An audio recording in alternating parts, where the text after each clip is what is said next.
السلام علیکم ورحمۃ اللہ وبرکاتہ۔ کہتے ہیں کہ قارون حضرت موسیٰ کا چچیرا بھائی تھا۔ حسین صورت پائی تھی۔ اس نے عجیب و غریب علم سیکھے۔ وہ علم کیمیا کا بھی ماہر تھا۔ اس نے اتنی دولت کمائی کہ 40 کھچر اس کے خزانے کی صندوقوں کی کنجیاں کھینچتے تھے۔ حضرت موسیٰ نے قارون سے کہا کہ خدا نے تجھے دولت دی ہے، 1000 دینار میں سے 1 دینار زکوٰۃ دیا کرو۔ لیکن اس کو یہ مشکل معلوم ہوا اور وہ آپ سے جھگڑنے لگا اور حضرت موسیٰ کی پیروی چھوڑ کر اس نے سرکشی اختیار کی۔ جب وہ سواری پر نکلتا تو اس وقت 1000 جوان عمدہ لباس اور زواہرات پہنے ہوئے اور 300 خوبصورت لونڈیاں قیمتی لباسوں میں اس کے ساتھ چلتی تھی۔ لوگ اس کی یہ شان شوکت دیکھ کر کہتے تھے کہ کاش ہمیں بھی یہ سب کچھ ملتا جو قارون کو ملا ہے۔ جب حضرت موسیٰ نے زکوٰۃ کی تاکید کی تب قارون نے بنی اسرائیل کے جاہلوں کو جمع کیا اور کہا کہ تم لوگ بڑے نادان ہو، کچھ بھی نہیں سمجھتے۔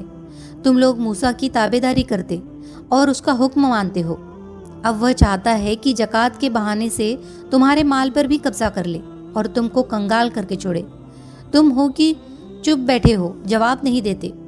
جاہلوں نے کہا، اے قارون، ہم تجھے اپنا سردار مانتے ہیں، تو جو کہے گا ہم اس پر عمل کریں گے۔ قارون نے حضرت موسیٰ کو رسوا کرنے کے لیے اپنے مصاحبوں سے بات چیت کی۔ آخر میں ایک بدچلن عورت کو تلاش کیا، اسے مال و دولت دے کر اس بات کے لیے راضی کر لیا کہ جس وقت حضرت موسیٰ لوگوں کو نصیحت کرنے کے لیے مجلس میں بیٹھے اور بنی اسرائیل کا مجمع ہو تب وہ مجلس میں پہنچے اور حضرت موسیٰ پہ یہ تہمت لگائے کہ انہوں نے اس کے ساتھ بدکاری کی ہے۔ اس طرح قارون اور اس کے ساتھی یہ سمجھتے تھے کہ بنی اسرائیل کے لوگ حضرت موسیٰ سے پھر جائیں گے اور پھر تورات پر عمل کرنا چھوڑ دیں گے۔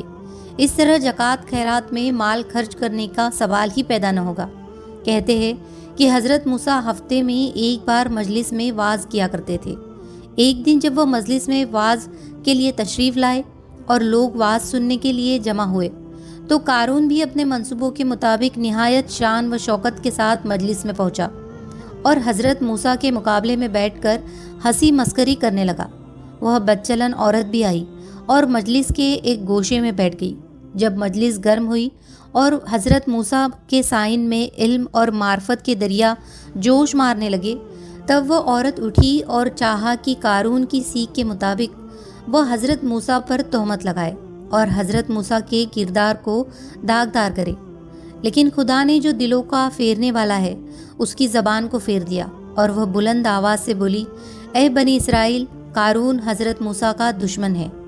کل اس نے مجھے اپنے گھر لے جا کر بہت سے زر جواہر دیے اور کہا کہ میں عام مجلس میں حضرت موسیٰ پر تہمت لگاؤں اور کہوں کہ موسیٰ نے میری عصمت اور عزت لوٹی ہے۔ لیکن میں گواہی دیتی ہوں کہ موسیٰ خدا کا پیغمبر اور سچا نبی ہے۔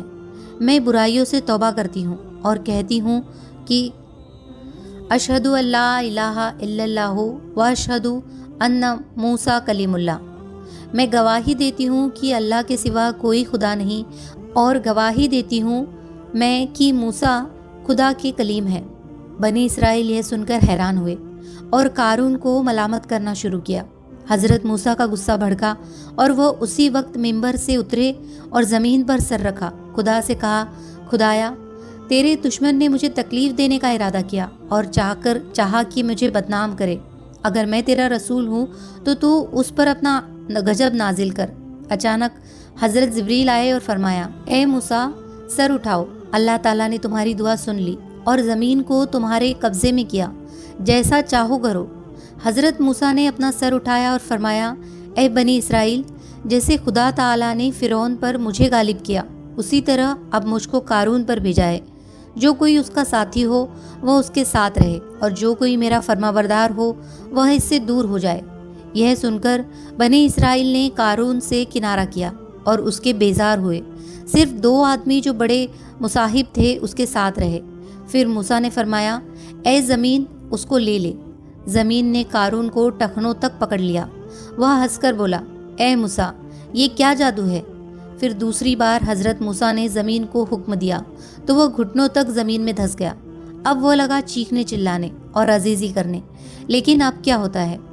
حضرت موسیٰ زمین کو حکم دیتے گئے اور وہ زمین میں دھستا چلا گیا۔ یہاں تک کہ وہ زمین میں بالکل دھس گیا۔ یہ دیکھ کر بنی اسرائیل کے کچھ حسد کرنے والے لوگ کہنے لگے کہ موسیٰ نے مال کے لالچ میں قارون کو زمین میں دھسا دیا۔ حضرت موسیٰ نے جب یہ بات سنی تو زمین کو حکم دیا اور قارون کا تمام مال اور اسباب، گھر اور حویلی سب کچھ زمین میں دھس گیا۔